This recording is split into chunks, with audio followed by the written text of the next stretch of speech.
Fred, please, please, please. I'm sorry.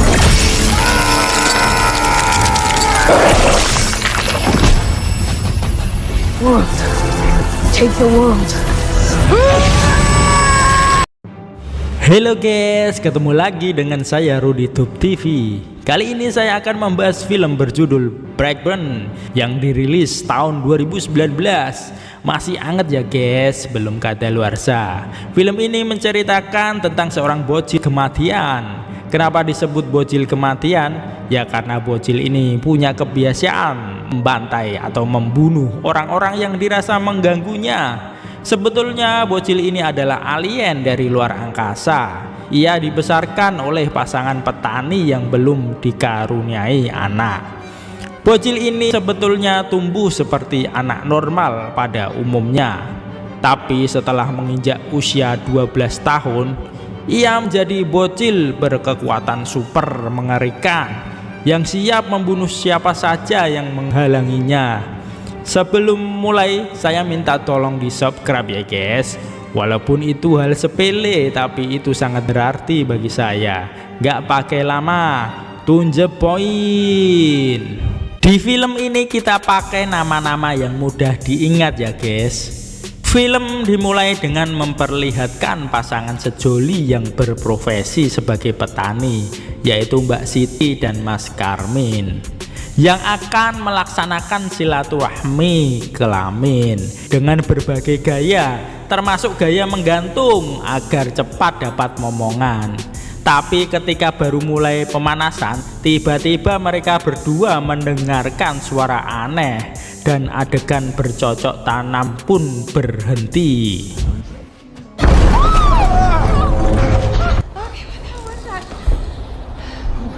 Ternyata suara aneh dan gemuruh yang terdengar mereka adalah pesawat alien yang jatuh, yang di dalamnya ada seorang bayi. Hal itu membuat Mas Karmin dan Mbak Siti sangat bahagia karena sudah lama mereka merindukan momongan.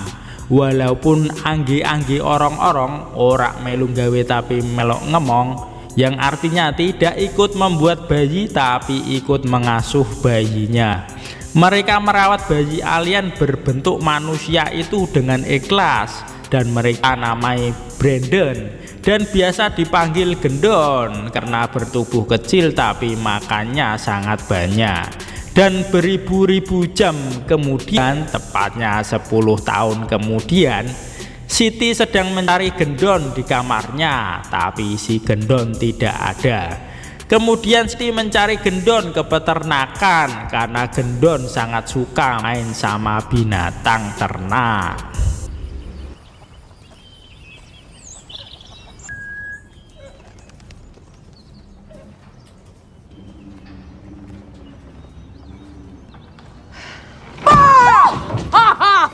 Keluarga ini jadi keluarga kecil yang bahagia dengan kehadiran Gendon yang periang.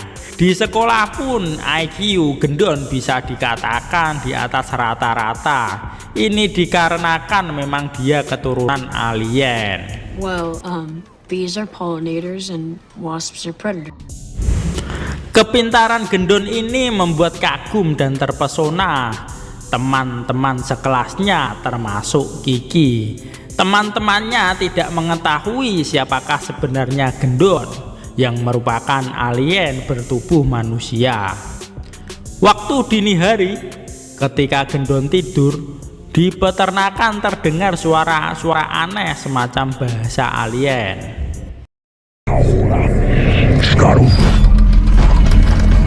Suara aneh itu membuat badan Gendon bergoyang tiktok yang mengharuskannya untuk bangun dan menemui sumber suara aneh itu.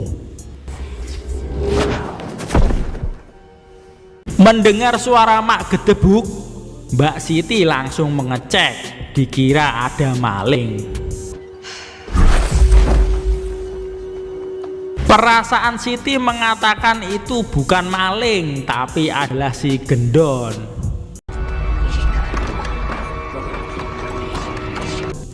Ternyata dugaan Siti benar, itu adalah Gendon yang sedang membuka ruangan rahasia di peternakan yang sudah dirantai. Siti pun segera menghampiri Gendon.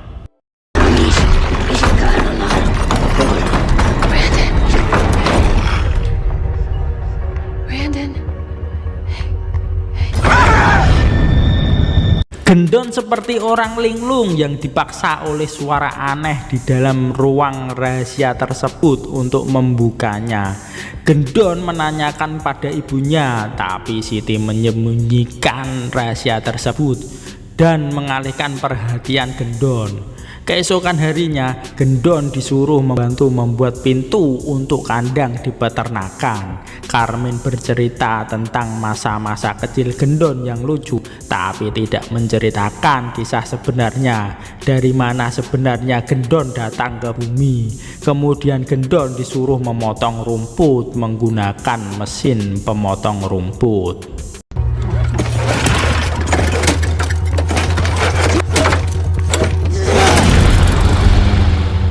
Melihat kemampuannya sendiri, Gendon terkaget terheran-heran. Ia dapat melemparkan mesin pemotong rumput. Ia pun mencoba mengetes lagi dengan mengadu tangannya dengan pisau tajam pemotong rumput.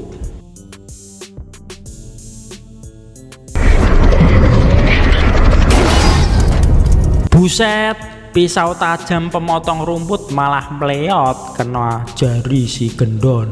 Pada usianya yang ke-12 tahun, keluarga Gendon merayakan ultahnya si Gendon secara sederhana saja di angkringan Cakasan. Paman Gendon yang bernama Basir memberikan sebuah hadiah senapan pemburu bajing tanpa arm. Ternyata Carmen gak suka hadiah senapan bajing tanpaan tersebut karena dirasa Gendon belum cukup umur. Carmen pun menyitanya, tapi Gendon marah karena ingin tetap menggunakan senapan bajing tanpaan tersebut. I said, give it to me. Buset, getaran kemarahan Gendon ternyata membuat listrik jadi konslet. Karena dapat merugikan PLN, Carmen cepat-cepat mengajak Gendon untuk pulang saja, takut kasbonnya tambah banyak lagi. Keesokannya, waktu pulang menunggu jemputan, Gendon menggambar superhero dan lambang superhero tersebut yang menggambarkan dirinya sekarang. Ketika Mami Siti mendekat, Gendon langsung gugup dan menyembunyikan gambarnya. Ketika dini hari, sepulang dari nongkrong, Carmen dikagetkan suara gemuruh dari kandang ayam di peternakannya.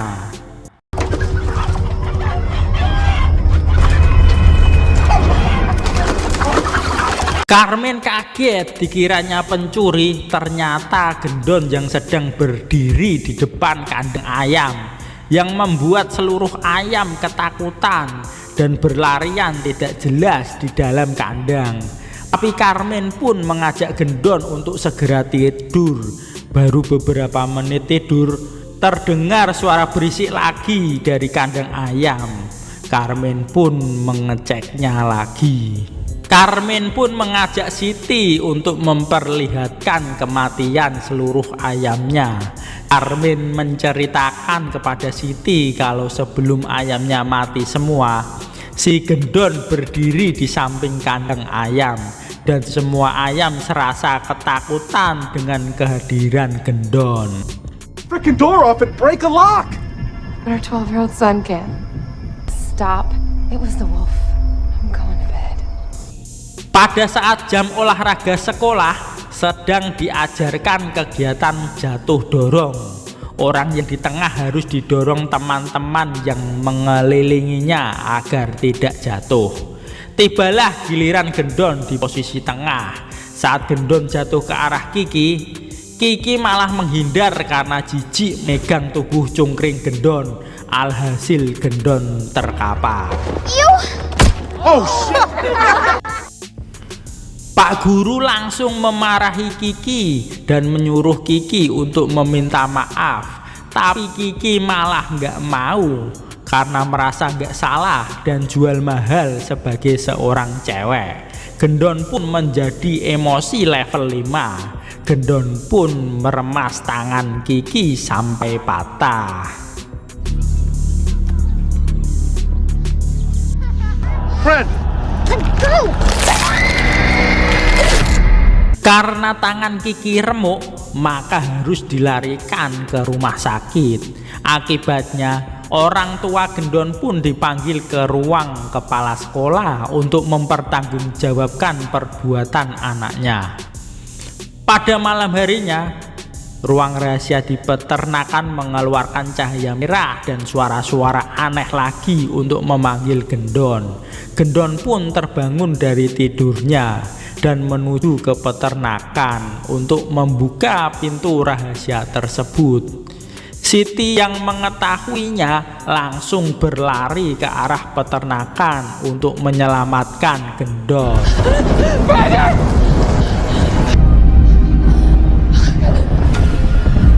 Siti pun kaget terheran-heran melihat Gendon melayang. Ia berusaha menolong Gendon.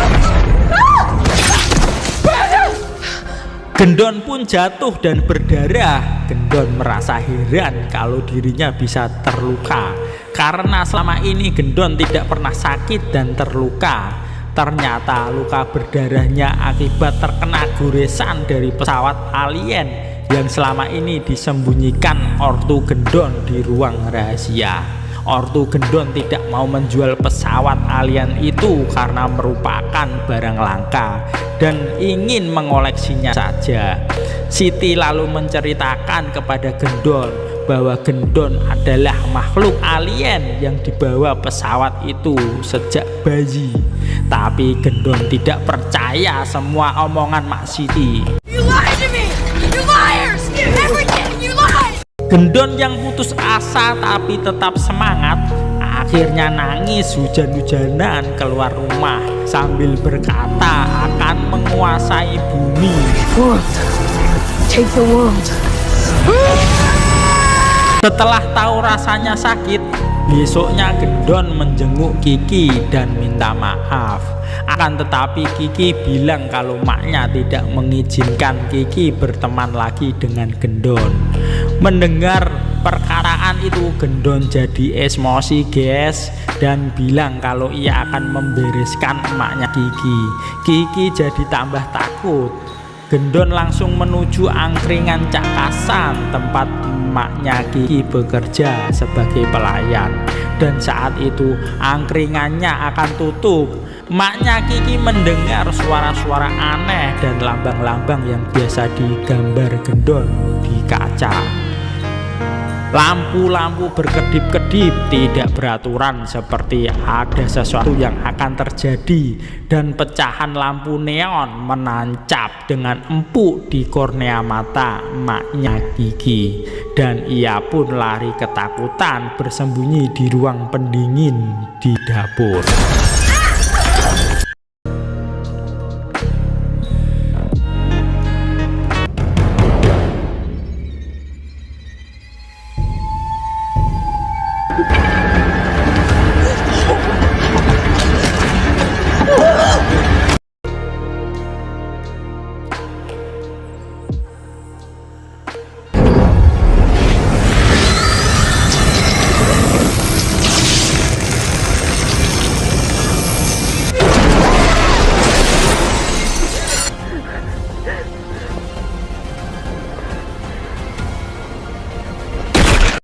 Emaknya Kiki pun akhirnya dikoitkan Gendon dengan super kejam.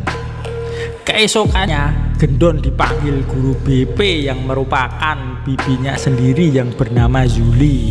Ia dinasihati tentang perbuatannya kepada Kiki, tapi Gendon meresponnya dengan acuh dan ia malah merasa puas serta tidak bersalah dengan perbuatannya. Ia adalah yang terhebat dari makhluk-makhluk bumi lainnya. Mendengar jawaban tersebut, maka Bu Zuli langsung melanjutkan kasusnya untuk diproses ke jalur hukum. Mendengar hal tersebut, Gendon jadi emosi lagi guys. Malamnya ketika Zuli akan istirahat, tampak seseorang datang ke rumahnya. Ternyata itu adalah Gendon yang memohon agar kasusnya jangan dibawa ke jalur hukum. Tapi Zuli tidak mau. Ia akan tetap melaporkan Gendon ke polisi dan menyuruh Gendon untuk pulang saja. Bukannya pulang, si Gendon malah menyelinap masuk ke kamar Zuli dan akan melakukan aksi kejinya lagi. Tapi tiba-tiba ia mendengar paman Basir yang pulang dari bekerja dan membatalkan niat buruknya untuk membunuh bibi Yuli.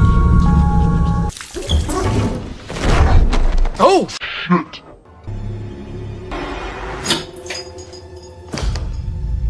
Tak sengaja Basir memergoki Gendon dan akan mengantar Gendon untuk pulang, sambil terus mengatai Gendon dengan sebutan bocil Get in aneh. the truck. You shouldn't tell my. Brandon, get in the truck! Basir pun diserang Gendon sampai terpelanting. Basir mulai curiga dengan keanehan Gendon dan akan memberitahu ortunya Gendon.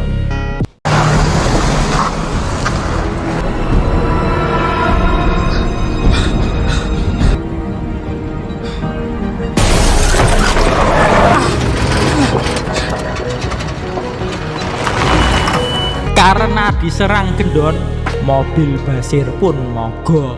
Come on. Stupid. Okay, it's time to go. Melihat kekuatan Gendon yang semakin gila, membuat Basir jadi tambah super takut.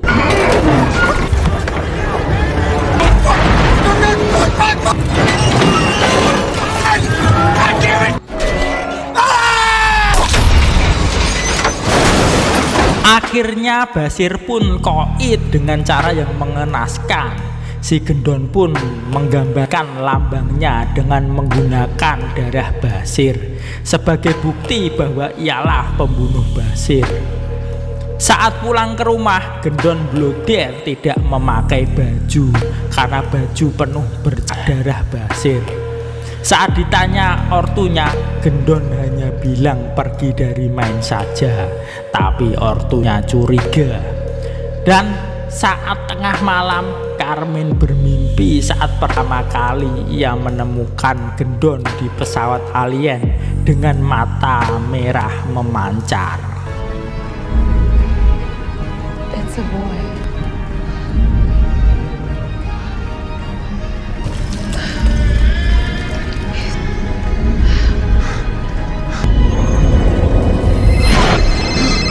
Tak berselang lama, Siti dan Carmen mendapat kabar kematian adiknya Basir yang baru saja meninggal akibat kecelakaan mobil.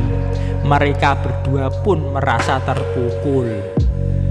Keesokannya, mereka memberitahu kabar duka tersebut kepada Gendon.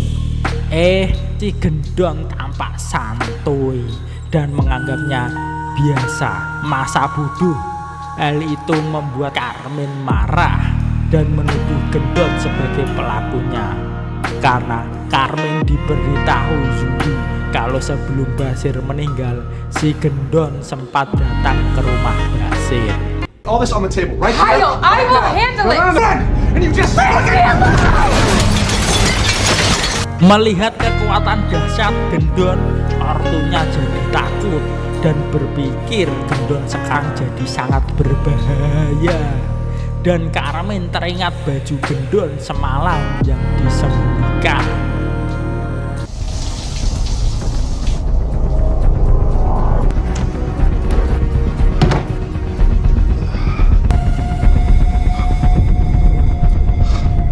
Ladalah, benar saja baju Gendon ada darahnya.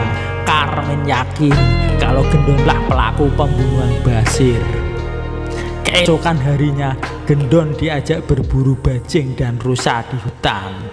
Carmen sepertinya merencanakan sesuatu tanpa sepengetahuan Siti.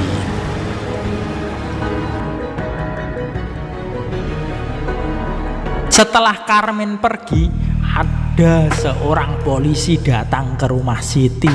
Polisi menunjukkan lambang yang digambar di samping TKP kematian Basir. Lambang itu juga pernah ditemukan ketika Gendon meremukkan tangan Kiki. Tapi Siti pura-pura tidak pernah melihat simbol-simbol tersebut. Tapi ketika polisi sudah pergi, Siti langsung mengecek lambang atau simbol yang pernah digambar Gendon.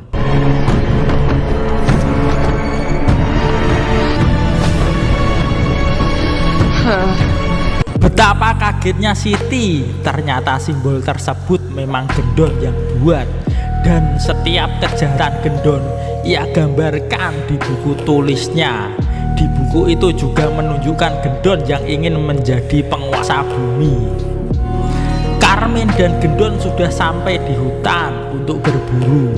Akan tetapi saat Gendon sedang jongkok, Carmen mau mengeksekusi Gendon ala sniper dari jarak dekat. Ternyata rencana Carmen adalah ingin mengkoitkan Gendon si bocil alien.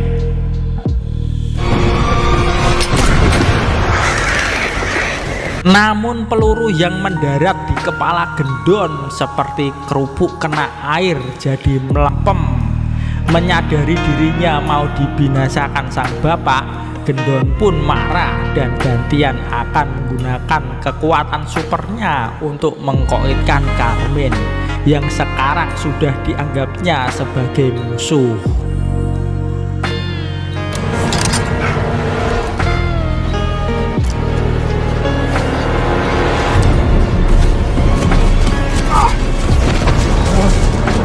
Melihat Gendon sudah mulai beraksi, Carmen pun ambil langkah 1000, lari sekencang-kencangnya menyelamatkan diri.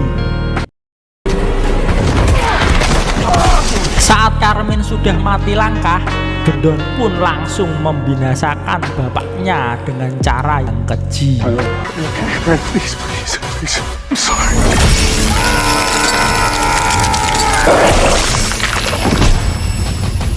Dengan semburan mata lasernya, tengkorak kepala Carmen pun somplak. Siti yang sudah mengetahui kalau pelaku pembunuhan selama ini adalah si Gendon, ia langsung menelepon dan memberitahukan kepada Carmen. Akan tetapi yang mengangkat telepon ternyata Gendon sendiri sambil santuy-santuy melayang di angkasa. Gendon juga memberitahu Siti bahwa sudah menghabisi bapaknya dan akan menghabisi siapa saja yang menghalanginya untuk menguasai bumi.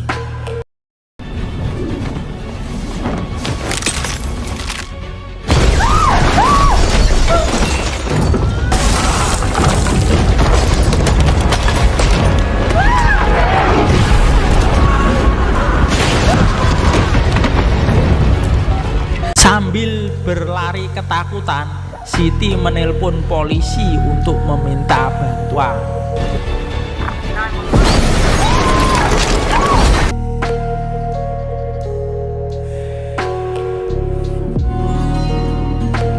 Siti nangis ketakutan dengan kelakuan anak satu-satunya ini. Karena ini bukan polisi India yang datang selalu terakhir, akan tetapi dalam hitungan menit polisi di sana sudah tiba di rumah Siti. Corey!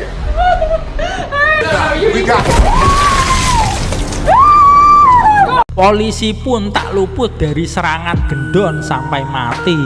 Polisi satunya menyuruh Siti untuk sembunyi dan akan menghadapi Gendon dengan bedil shotgun 125-nya.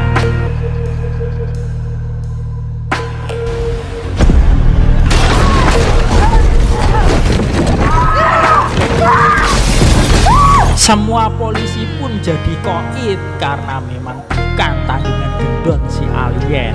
Siti pun jadi takut gak karuan dan memilih kabur lewat jendela.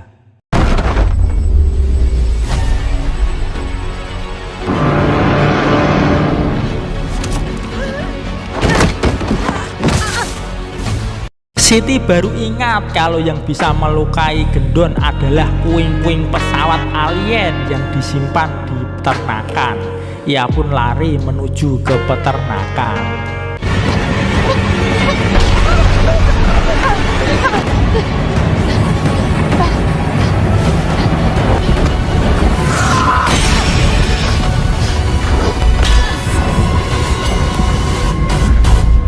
Setelah mengambil serpihan pesawat alien, Siti memanggil-manggil Gendon dengan rayuan manis khas ibu untuk meminta maaf dan memulai kehidupan baru yang lebih baik.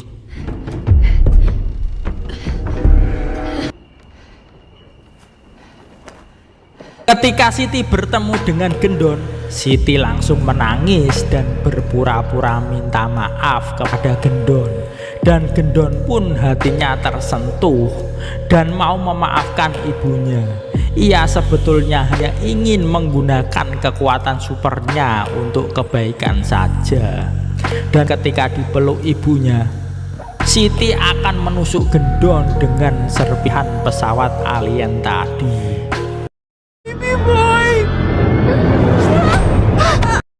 Gendon ternyata lebih pintar. Ia tahu kalau mau dihabisi oleh ibunya, Gendon jadi tambah marah dan cus mengajak ibunya OTW ke angkasa.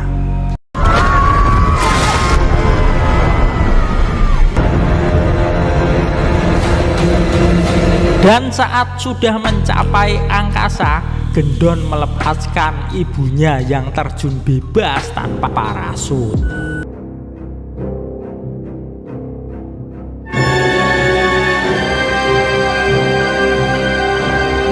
Setelah memastikan ibunya tewas, Gendon menabrakkan dirinya ke arah pesawat perkutut Airlines yang kebetulan lewat. Keesokan harinya, pesawat perkutut Airlines itu ditemukan hancur lebur dan si Gendon dengan duduk santuy sambil makan good time meletakkan dirinya sebagai korban jatuhnya pesawat tersebut. Dan ini baru awal mula Gendon melakukan teror. Dan selanjutnya Gendon akan melakukan teror-teror lebih kejam kepada umat manusia di dunia. Film pun tamat.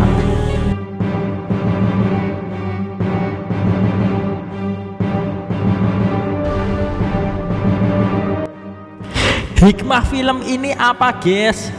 Si Gendon mungkin tidak bisa hidup dan tumbuh berkembang kalau saja sejak bayi nggak ditemukan dan dirawat oleh ortu angkatnya yang baik. Ketika dewasa malah ortunya dihabisi. Jangan pernah menyakiti ortumu ya guys. Berbuat baiklah kalian kepada kedua ortumu. Jika kalian suka filmnya, jangan lupa subscribe ya guys. See you, dadah.